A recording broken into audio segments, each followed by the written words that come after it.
ಇದಕ್ಕೆ ವೈಜ್ಞಾನಿಕ ಕಾರಣಗಳು ಅದಾವ.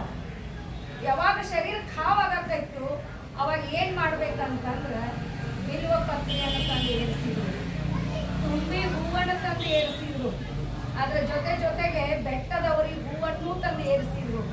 ಮುಂದೆ ವಿಷ ಕುಡ್ದವ್ರು ಮಲಗಬಾರ್ದು, ವಿಷ ಕುಡ್ದವ್ರು ಮಲಗಬಾರ್ದು ಅಂದ ಕೂಡಲೇ ಏನು ಮಾಡಿಬಿಟ್ರು, ಬೆಳತನ ಭಜನ ಹಚ್ಚಿರು. ಬೆಳತನ ಭಜನ ಹಚ್ಚಿರು.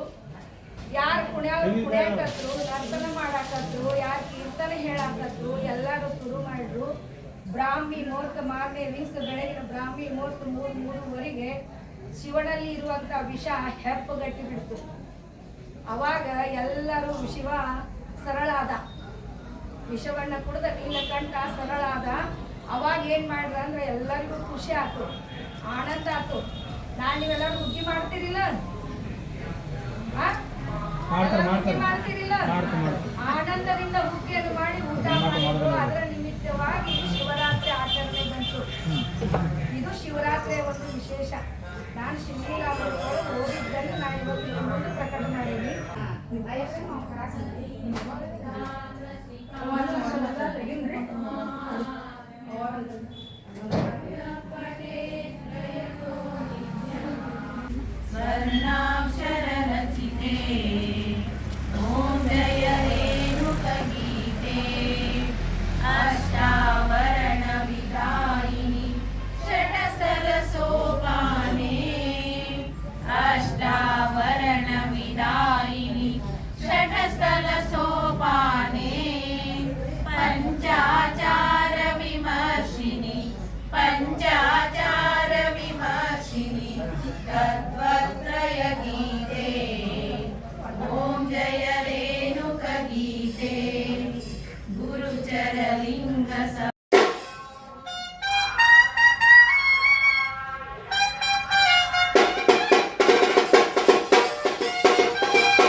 ಶಾಂತಿ ಮತ್ತು ಸಮಾಧಾನದಿಂದ ಅಲ್ಲೆಲ್ಲ ಉಪವಾಸ ಮಾಡ್ತಕ್ಕಂಥ ಎಲ್ಲ ಪ್ರಸಾದವನ್ನು ಮಾಡಿಸಿದ್ದಾರೆ.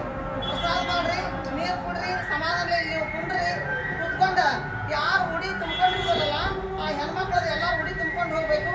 ಗಂಡು ಮಕ್ಕಳು ಕೂಡ ನಮಗೆ ದಯವಿಟ್ಟು ಬೇಕಾಗಿ ತಾವು ನಿರ್ಗಮಿಸಬೇಕಂತಕ್ಕಂಥ ಮಾತನ್ನ ಈ ಸಂದರ್ಭದಲ್ಲಿ ಹೇಳಿ ಪೂಜ್ಯ ಶಿವರಾಪುರದ ಅಪ್ಪಾಜಿಯವರಿಗೂ ಸಂಕ್ರಮಣದ ಅಪ್ಪಾಜಿಯವರಿಗೂ ಸನ್ಮಾನವನ್ನು ಈ ಮಠದ ವತಿಯಿಂದ ಹಮ್ಮಿಕೊಳ್ತೇವೆ.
ಮಾಡ್ದ ಒಂದು ಹಗಲನ್ನ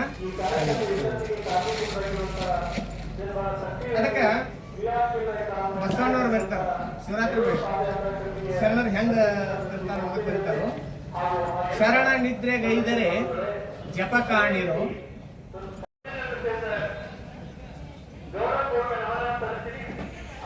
ತಾಯಿಯವರಿಗೆ ಜಯವಾಗಲಿ.